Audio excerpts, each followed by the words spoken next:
When you're in the airport getting checked in and ready to fly, your mind is probably on other things. You're thinking about the amazing holiday you're about to go on, or hoping that the airline food isn't going to be too bad.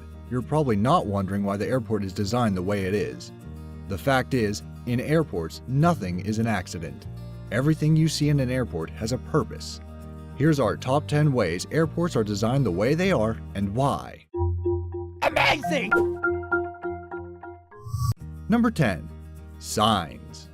When you're at the airport, you rely on signs to point you in the right direction. As a result, a lot of thought has gone into them. 75% of signs in airports are in the fonts Helvetica, Frutiger, or Clearview. These fonts are all sans serif, so they're easier to read from a distance. The size of the font is important too.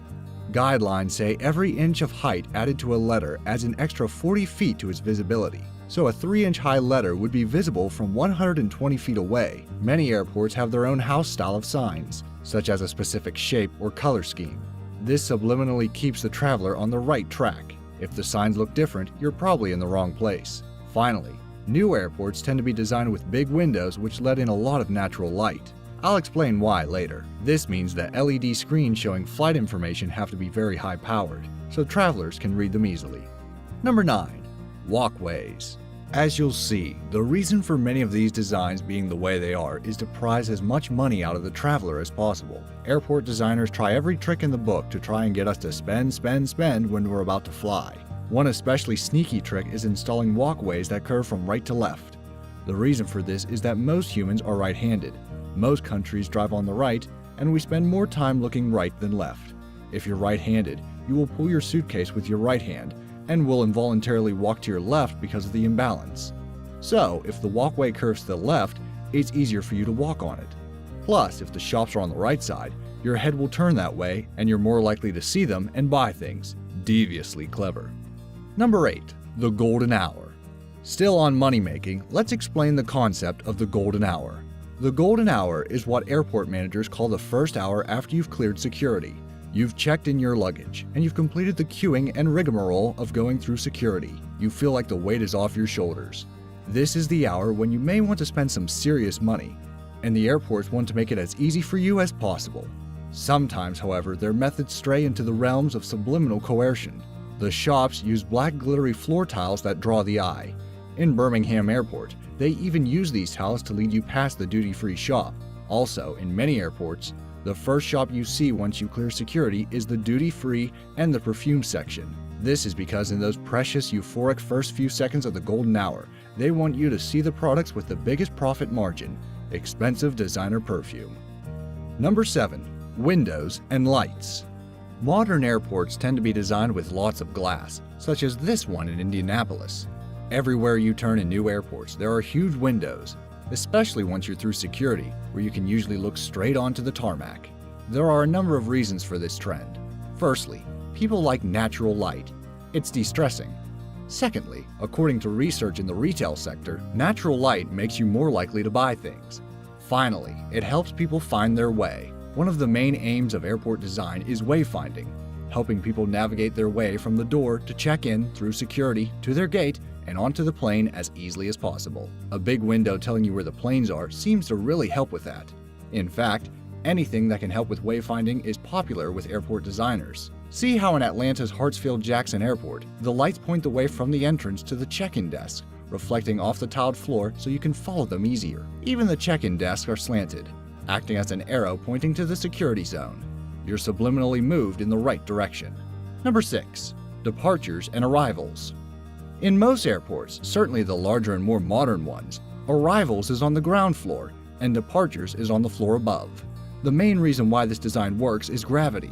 Planes land on the ground full of suitcases, and it's a lot less effort to move the luggage downwards from the plane to the ground than it would be to move it up to a higher floor. Another reason is that people spend more time with departures than arrivals, so they need more space. The space for departures can extend upwards when the airport wants to build more places for you to spend money. When people arrive at an airport, they just want to get their luggage and leave, and the design of the airport reflects this. No bright lights, flashy shops, or seating areas. Just as short and straight a journey as possible, from plane to carousel to customs to the exit. Number 5. Mobile. If you've traveled on a plane in the last few years, you'll know you now have the option to do everything via your phone. You can check in online, print your own baggage tag, and pull it on your luggage yourself. You can store your boarding pass on your phone. You can scan it at the gate and walk straight onto the plane. Airports have been designed to accommodate these innovations. There are scanners, self-service machines, and automated kiosks all over airports today. There are, as usual, many reasons why airports want to push you to use mobile technology instead of human beings. Firstly, it's quicker. Automated check-in is around 25% faster than a human baggage checker. It also helps regulate the flow of people, reducing the long queues that used to snake around airports. It also de-stresses the traveler. But again, as usual, it comes down to money. An automated check-in desk costs a lot less than a human being. Plus, if you're going through check-in and security quicker, you have more time to spend money in the shops. Number 4. Security. Airports are unfortunately prime targets for terrorists, with attackers hitting terminals in Belgium and Turkey over the last couple of years. As a result, airport designers have thought long and hard about how they can use design to prevent future atrocities. New airports have copied the security measures employed by Las Vegas casinos, where eyes in the sky track every inch of the area.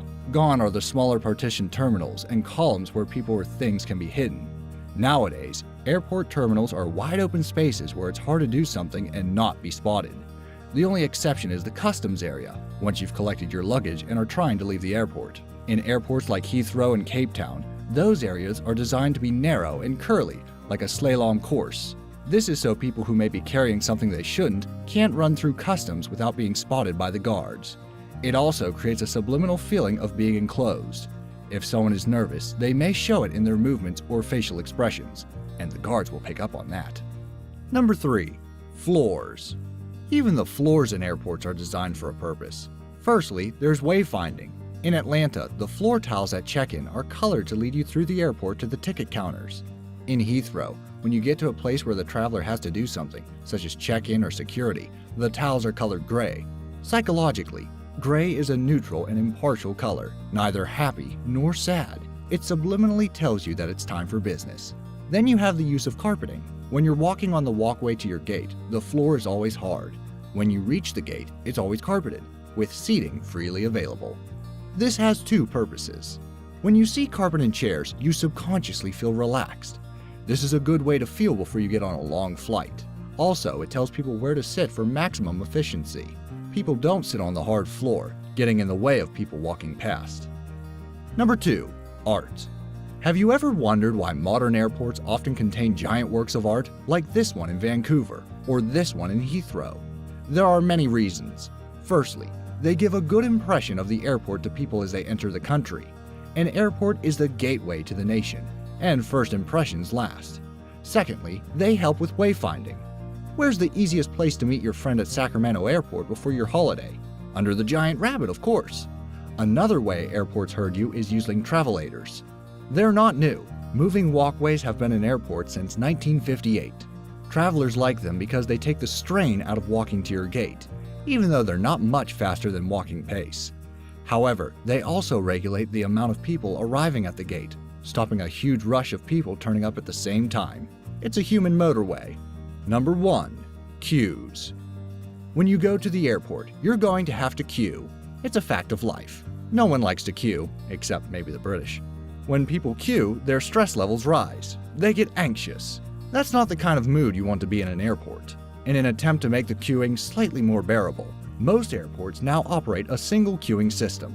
They're serpentine, snaking around the security hall, passport control, or check-in area. Gone are the days where there are 10 check-in desks or 10 smaller queues.